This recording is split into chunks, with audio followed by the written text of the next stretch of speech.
अगर एकजुट होकर नहीं लड़ेंगे तो हमें तो नहीं लगता है कि फिर बीजेपी को ये अकेले हरा पाएंगे। तेजस्वी जी का बस का बात भी नहीं अकेले बीजेपी को हराना। चुनाव लड़ना हारना जीतना ये अलग का मैटर है।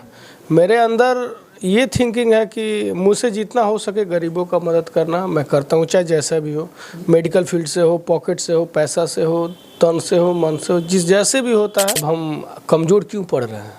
इसी वजह से तो कमज़ोर पड़ रहे हैं। आप बोल रहे थे नहीं, आप बोल रहे थे नीतीश कुमार सही हैं, फिर बोल रहे हैं गलत मैटर में बोले हैं कि नीतीश कुमार सही है। हमने बोला नीतीश कुमार पलटी मारते हैं।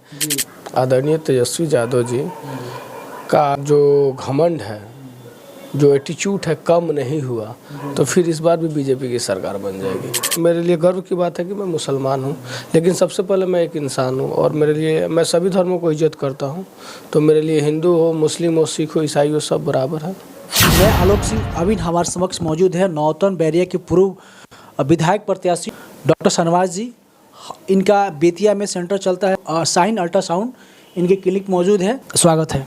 हमारे क्लिनिक में आने का बहुत बहुत शुक्रिया। और जितने भी हमारे जो चैनल के थ्रू जो लोग देख रहे हैं उनको हमारे तरफ से आदाब, प्रणाम, सलाम। आपने नौतन विधानसभा से चुनाव लड़ा, चुनाव में बहुत बढ़िया आपका प्रदर्शन भी रहा, लोगों में एक निर्दलीय प्रत्याशी होकर के अच्छा खासा वोट आप लिए हैं, लोगों में पहचान काफ़ी बनाया और लगातार विगत 4 वर्षों से लगातार क्षेत्र में आप रह रहे हैं। तो क्या लगता है कि आपको आगामी चुनाव 25 में होने वाला है, चुनाव लड़ना चाहेंगे? चुनाव लड़ना और नहीं लड़ना जब जनता, हम तो हमेशा मार्केट में रहते हैं, क्षेत्र में रहते हैं, जनता का आदेश होगा, जनता अगर मुझे कहेगी तो मैं उसके बारे में सोचूंगा। फिर अपनी पार्टी से, जो इस पार्टी में हूँ, मैं आज़ाद समाज पार्टी में हूँ, अभी मैं प्रदेश का महासचिव हूँ। और अगर आज़ाद समाज पार्टी मुझे टिकट देती है और जनता आशीर्वाद देती है तो ज़रूर इंशाल्लाह चुनाव लड़ेंगे।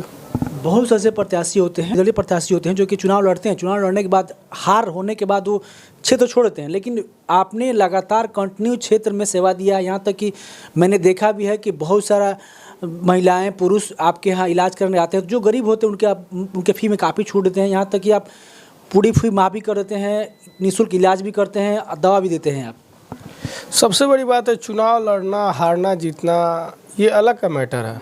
मेरे अंदर ये थिंकिंग है कि मुझसे जितना हो सके गरीबों का मदद करना मैं करता हूँ, चाहे जैसा भी हो, मेडिकल फील्ड से हो, पॉकेट से हो, पैसा से हो, तन से हो, मन से हो, जिस जैसे भी होता है, मैं मेरे हिसाब से गरीबों का मदद होना चाहिए और अल्लाह ने मुझे उस काबिल बनाया है तो मैं जितना होता है मुझसे मैं करता हूँ और आगे भी करता रहूँगा। चुनाव लड़ना नहीं लड़ना वो तो सेकेंडरी मैटर है।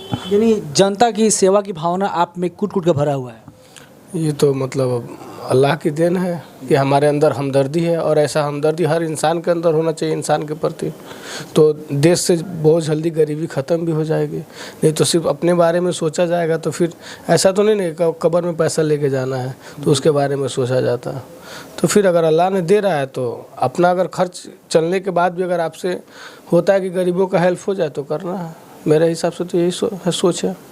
अच्छा, व्यक्तिगत आप मुस्लिम हैं, लेकिन आप मुस्लिम के अलावा हिंदू में भी काफ़ी पकड़ रहता है आपका, लेकिन ये हालांकि कम होता है, लेकिन आपको सभी वर्गों को एक साथ लेकर चलते हैं, कैसे कर लेते हैं? अब हमारे यहाँ सभी वर्ग आपसे काफ़ी खुश रहते हैं, खासकर कि युवा पीढ़ी, हिंदू समाज भी आपसे काफ़ी खुश रहता है। अभी हमारे यहाँ देख लीजिए लगभग 16-17 स्टाफ है। हमको लग रहा है 2-3 मुस्लिम स्टाफ होगा, बाकी सब नॉन मुस्लिम स्टाफ है।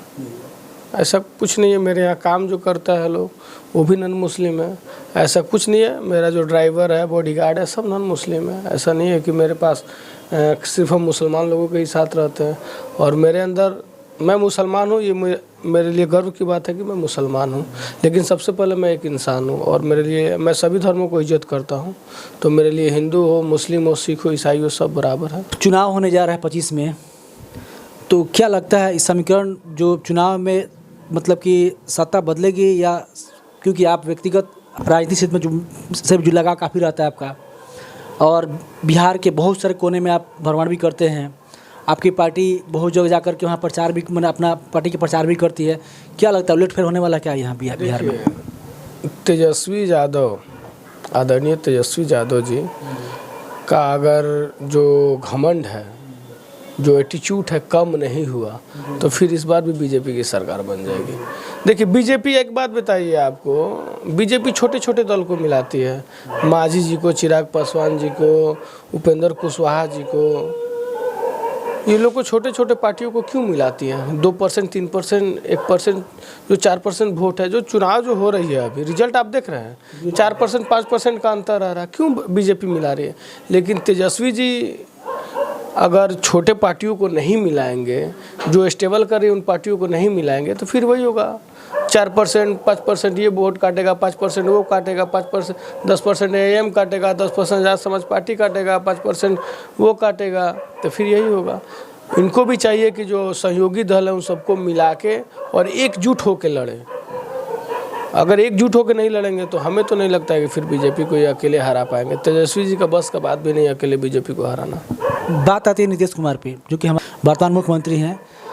इनके क्या लग रहा है कि समीकरण क्या रहेगा? कभी जाते हैं आरजेडी में तो वहाँ मुख्यमंत्री बन जाते हैं, और कभी जाते हैं आपको बीजेपी में तो वहाँ मुख्यमंत्री के बन जाते हैं, तो इनका उलटफेर होते रहता है। इनके बारे में क्या आपकी राय है? इनके बारे में अगर पर्सनल मेरी राय लीजिएगा, ये आरजेडी में जाए या बीजेपी में जाए, लेकिन सबसे बड़ी बात फ़ख्र की बात है कि अभी तक वो ये बिहार को यूपी बनाने से बचाए हुए हैं। मेरे लिए यही बहुत अच्छी बात है कि नीतीश कुमार जी ने इन पर विगत 20-25 सालों में बिहार को बिहार बनाया है, ना कि यूपी बनाया है। आज यूपी की दशा देख लीजिए और बिहार की दशा देख लीजिए। नीतीश जी कहीं भी हैं, लेकिन अपने जनता जनार्दन को अच्छे से रखें, यही है। कम से कम आए दिन दंगा फसाद इससे सबसे बचाए हुए हैं ना। आप बोल रहे हैं अभी भी बिहार में काफ़ी करप्शन होते जा रहा है। आज दिन देखा जा रहा है कि काफ़ी मर्डर होते जा रहा है। आज की घटना में बता रहा हूँ, थाना प्रभारी का आज देहांत हो गया, देहांत हुआ है। उस पर उनकी वाइफ का हम देखें स्टेटमेंट था कि उनको प्रताड़ित किया था, जाति सूचक गालियाँ दी जाती थी। पर मैं प्रशासन से और मुख्यमंत्री जी से यही रिक्वेस्ट करूँगा कि इस पर CBI जाँच हो और इस पर गहन जांच होनी चाहिए। आखिर जो उनकी वाइफ जो आरोप लगा रही है, इसमें कहाँ तक सच्चाई है, इसकी जांच होनी जरूरी है। बिहार की सबसे बड़ी समस्या है आपको बेरोजगारी, सबसे बड़ा मुद्दा है।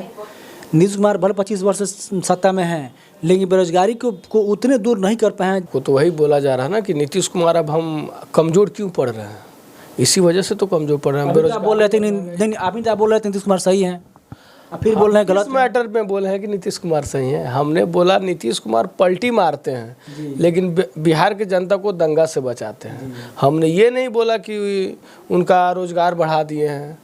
ये ज़रूर है कि बिहार में आपको रोड बनवाए हैं, बिहार को डेवलप किए हैं, लेकिन नीतीश कुमार को बहुत समय जनता दिया है। 25 साल 30 साल समय होता है, उनको रोजगार के बारे में भी सोचनी चाहिए।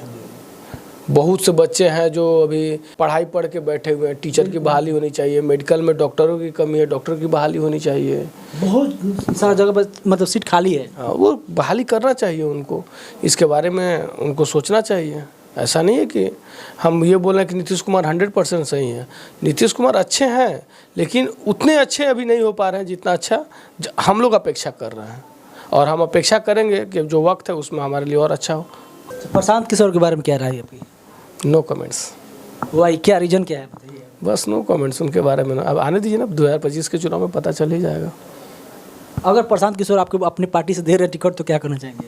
ऐसा नहीं, प्रशांत किशोर जी के पार्टी से बहुत लोगों ने हमें संपर्क किया, लेकिन मैं अभी आज़ाद समाज पार्टी में हूँ और अभी मैं वहीं रहूँगा और आने वाला फ्यूचर भी मेरा वहीं है।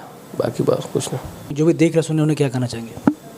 मैं तो सभी लोगों से यही रिक्वेस्ट करूंगा कि आप ये 5 साल के बाद मुझे वोट देने का मौका मिलता है, तो हम क्यों ना स्वास्थ्य पे वोट दें, रोजगार पे वोट दें, विकास पे वोट दें।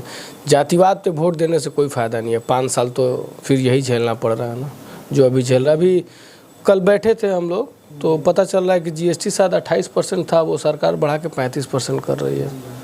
तो आए दिन महंगाई बढ़ते जा रही है, तो कम से कम हम लोग विकास के नाम पर ही वोट करें, ना कि जातिवाद के नाम पे वोट करें। जातिवाद के नाम पे वोट करने से हम लोग का कल्याण होने वाला नहीं है।